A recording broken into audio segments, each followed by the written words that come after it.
was apparently an Iranian-funded drone was able to bypass U.S. security, was able to bypass all base defense, all airspace defense, and launch an attack on American base in Jordan. How, you ask? Well, that's where things get very, very interesting. So according to the Washington Post, this attack happened because U.S. air defenses thought that the Iranian-backed drone was an American drone. Basically, what it was doing is it was spoofing the signal that American drones put out saying friendly or foe. And, their radar operators and everything basically saw this thing and said, this is an American drone, let it be. And the drone, it came on to American base and it launched a devastating attack on U.S. troops. But how did that happen?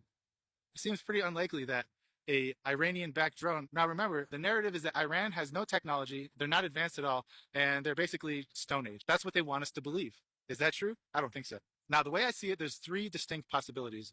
First possibility is, well, it was a false flag operation. Either it didn't happen or it happened, perpetrated by the United States in an effort to, rile up the public and garner support for a new war, a new invasion of the Middle East. That's a possibility. I don't think it's a likely possibility, and I don't think this is what happened here. But you are free to believe that if you want. But the second possibility is far more likely, okay? So back in 2011, a top secret American drone made by Lockheed Martin was captured by the Iranian government. And the weird thing about this is that, well, this is top secret technology. This was America's one of their top most advanced drones that exists. We still don't know the capabilities about it today because it's classified. However, we do know what it was. The drone in question here was a Lockheed Martin RQ-170, which is a stealth drone. And like I said, we don't really know what capabilities it has or doesn't have. But one thing is guaranteed is that there is some very advanced avionics on board. And these avionics are classified and nobody's supposed to even know what they do except for, the top people. So what happened was this drone was making a routine run in Iraq in 2011. And all of a sudden they lost contact with the drone. And moments later, they realized this drone was in Iran and it was being operated by somebody they don't know. It was flying. It wasn't shot down or anything. It was literally just like it was hijacked, but it's a drone. So the drone landed in Iran and the U.S. acknowledged that, yes, Iran has one of our top secret drones. So the story actually doesn't end here. However, if you think about this exact situation, I think it's more than likely that what happened was Iran was able to reverse engineer some of the high-tech avionics on this drone and utilize it for themselves, right? So if you take this attack that just happened, it was an American drone flying, and obviously it wasn't, right? It was camouflaged. So were they able to take that secure information, that radio signal that all American equipment has, the friend or foe signal, and duplicate it to kind of mask themselves and apply it to another drone for the attack? I think that's highly possible. I think it's also possible that maybe it was this exact drone, or it was a replica of this drone that puts off the signals of an American drone. And if you think about the implications of that, it's staggering. Because if Iran has this technology to make their drones or duplicate our drones in a way that we can't even tell the difference, you can bet other countries have it. So in an all-out war, I think we're going to be in a whole lot of trouble. But the story doesn't end here. It's actually just beginning. The third option that is probably the most outlandish, the most far-fetched, but there is a little bit of evidence to back it up. And that's why we're going to talk about it right now. So the third option is that an Iranian UFO or flying saucer either attacked the base itself or facilitated the attack on the base. I know that sounds crazy. Hold on. There's some very important information I need to share with you. So back in 2011, when the Iranian government took control of the American drone, what was the public sentiment on UFOs? It was ridicule. All news media ridiculed it. They made fun of it. It was the laughing stock of all topics at the time, right? And as we know now, we are in 2024 and things are a lot different. Not only does the news media take it seriously, but so does the government and so do other governments. And basically everybody in America realizes UFOs are real. Now, are they American made or are they not? Does America actually possess UFOs, crashed UFOs or recovered discs? I believe they do. And a lot of other people believe they do too. But the weird thing about this is that when that drone was hijacked in 2011, one of the top Iranian physicists came out stating that Iran has recovered UFO technology, just like we have, right? Roswell and all the other things, Aztec, David Grush, all these things. Iran has recovered technology. And not only that, they were able to reverse engineer it and they're flying their own. And believe it or not, this Iranian physicist came out and specifically said that a Iranian UFO, yes, that's right, a flying saucer, took that drone down.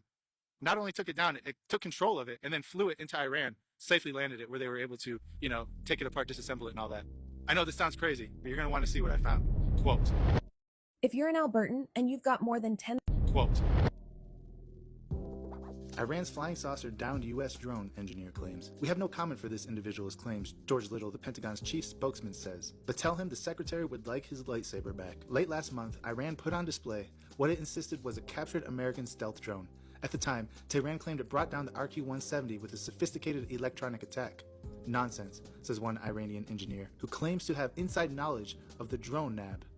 The Islamic Republic used force fields and flying saucers to subdue and capture the unmanned craft. Meet Miran Kesh, who purports to be the father of the RQ-170 abduction. In a recent post to his eponymous foundation's online forums, Kesh claims that the Iranians used, quote, advanced space technology that he pioneered. The craft has been air-picked up and been put down on its belly through the use of force fields, Kesh writes, by which he means force fields. It's feeling a lot like Tinfoil Tuesday, our weekly roundup of the planet's most insane conspiracy theories. Just a side note here, notice how hardcore they ridicule this story. Would they do the same thing today? Considering that the US Congress has had numerous hearings on UFOs and recovered crafts, I'm not so sure they would. It just goes to show you how brutal the mainstream media can be when reporting on UFOs, especially back in 2011.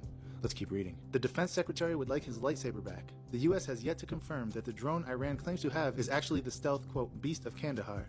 And the yellow model that Iran has peddled looks like it's made of fondant, like a drone-shaped cake constructed for an episode of Food Network Challenge. Just another side note here, it is confirmed by the US military, by Obama, and by everybody. It is a known fact that Iran does have this drone. So them trying to ridicule it is just ridiculous in my opinion. But let's keep reading. Kesh claims that the drone looks as smooth and clean as it does in Iran's propaganda photo because its force fields intercepted the RQ-170 like a tractor beam would and deposited it gently to Iranian soil.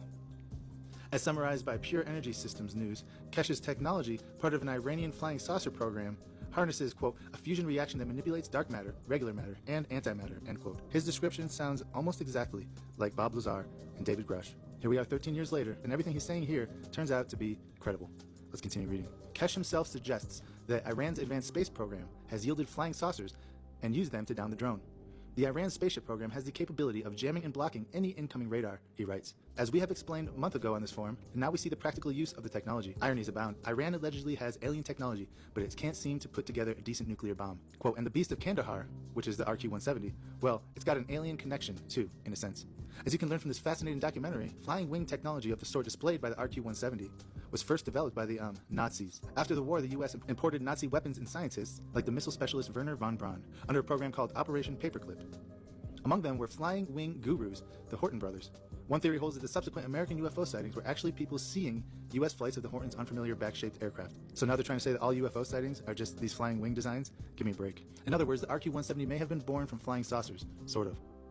And the flying saucers may have brought it low. Not to be that guy to burst Kesh's bubble, but Danger Room explained last month that Iran could have captured the drone by spoofing the RQ-170's GPS-based navigational backup systems. No force fields necessary.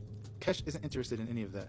Even though his saucers and tractor beams allegedly captured the RQ-170, majorly cheesing off Washington, Kesh hopes his space tech will bring about a new era of international peace and intergalactic exploration. He said, quote, we invite the US government and other nations to enter into negotiations with the Foundation and the Iranian government. He posted for disclosure of the full space technology to all nations simultaneously that there shall be no more war race, but a pace race to join and to conquer space, not each other's little piece of lands, so-called nations. This offer stands and is extended to all nations irrespective of their color, race, and religion, end quote.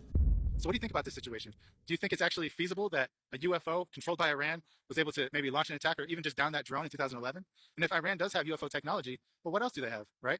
I know they try to ridicule Iran, oh, they can't even make nuclear weapons. How can they have advanced technology? Well, that's a little bit deeper than most people realize too. And that's a subject for another video. But I want to know what you think about this too. Do you think it's possible that this whole situation